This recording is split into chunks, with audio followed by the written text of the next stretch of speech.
Morning guys, so this is the start of my vlog of my hospital stay. I've just woken up and so I look really cute right now, and yeah, I'm gonna try and have like a nice shower, exfoliate, moisturise. I might even tan because I'm looking really pale, just to feel a bit nicer before my hospital stay. I'll see you when I'm out of the shower. So I just got out of the shower and that was probably the longest, most dramatic shower I've ever had, because I was just trying to like get as clean as possible because I'm so scared about staying in the hospital for so long. Even though I know the doctors are going to clean my leg, I was like, oh, just quickly give it, I'm not naked by the way, I have a towel, give it like a very extreme clean to help. Yeah, so now I'm going to tan. Okay, so I have tanned, shaved, moisturised, done my toenails. I'm literally acting like I'm going away on a holiday or something, the way I'm getting ready for this, but I just know how horrible it is when you get into hospital and how grim you feel the entire time, so I'm literally just trying to be as clean as possible before I go in. Now just gonna tidy my eyebrows up and curl my lashes, but I can't put on any makeup, so we're going fresh faced. Yeah, I am feeling really nervous about this surgery, mainly because the plan is to put internal plates in, but if he opens up my leg, if he then decides that it's too bad for internal plates, then he will do an external cage again. But like I said in my other video, this cage wouldn't be the same as the last one, it would be even worse because it would go through my foot as well, so I wouldn't be able to move at all. And I'm panicking. I actually woke up like blind in one eye this morning, but I think that was from stress, I hope. Just trying to be calm, but actually I'm not even acting calm, I'm so panicked. Okay, it's happening. Everybody stay calm. What's the procedure, everyone? What's the procedure? But yeah, so I'm really stressed about time just being out of control. Like as soon as I shut my eyes and they put me to sleep, I won't know what's going on until I wake up. And I think that feeling of giving in completely and completely trusting the professionals is really stressful when it went wrong the last time.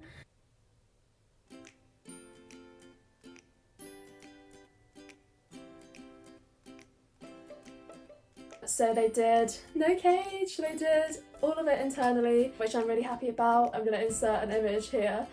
But as you can see, I'm basically bionic girl at this point. I don't know whether my leg is going to be a bit heavy now, but if it fixes my bones, then I can always have another surgery to have the metalwork removed eventually. I had to spend the first night after my operation in hospital, which was so horrible. But luckily the nurses were really lovely. The thing is, with COVID it's just so manic, and I was actually on the same ward as I was when I was last in there, and believe it or not, like this is the most crazy thing, I was in the same bed as I was when I was previously at St George's. So I was struggling a lot, even though it was only one night. I was literally like, I am not being trapped here again, you know, catching COVID or anything else. I just wanted to get out of there. So the next day I made it my mission to get out of hospital basically. Whilst I was there actually, a really lovely girl messaged me who was under the same surgeon as me, saying that she was in the same hospital, and I'm there going, oh my god, this is literally the worst situation ever, I'm in so much pain. And she had a similar break on her leg, tib fib, and she'd actually previously had her leg amputated under my surgeon, and she was in hospital at the same time as me to have further amputation due to osteomyelitis, which is what I've been really scared about, which is where the bone becomes infected. And she was messaging me and she was saying, oh, do you want to come and like get some donuts and stuff like that? And I was like, nah, I'm in too much pain, I'm literally in too much pain. But I felt so bad because I really wanted to meet her, because obviously she was going through a lot more than I was, and I even felt bad for feeling as down as I did, because obviously there are people in much worse situations. But since then we've been messaging and I'm hoping to meet up with her soon. She's still in hospital, and it just goes to show you how scary these things can turn and how scary infection is really. And that's the main thing with having the internal plates and screws, is that I've just got to be really vigilant about becoming infected, because that would be scary. I don't want to lose my leg. Fingers crossed not, but it's, you know, I've connected with so many really amazing people on social media, kind of sharing my journey with this, and although it's different from meeting people in real life, I feel like you don't get to meet these kind of people in real life because you just don't cross paths. So yeah, no, it's been really amazing to see other people staying positive in much worse situations. So in terms of my recovery going forward, I am going to be really careful. I'm not putting any weight on my leg at all for the next 2 weeks, and then I'll have a checkup and an x-ray with my surgeon to make sure everything is in place and healing correctly. I am going crazy because I can't really leave my bed because it's too painful. I miss the gym so much. Like, I'm such an active person usually, and it's just such a setback having to go through this all again, because essentially what's happened is all of the healing that had previously happened whilst I was recovering, when I had the external frame on, which I'll add a photo of.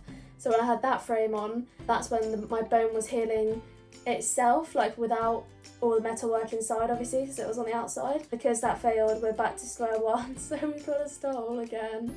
So this is turning out to be a much longer recovery process, but the ups and downs on a recovery process like this are all part of your journey, and it's definitely making me a stronger person.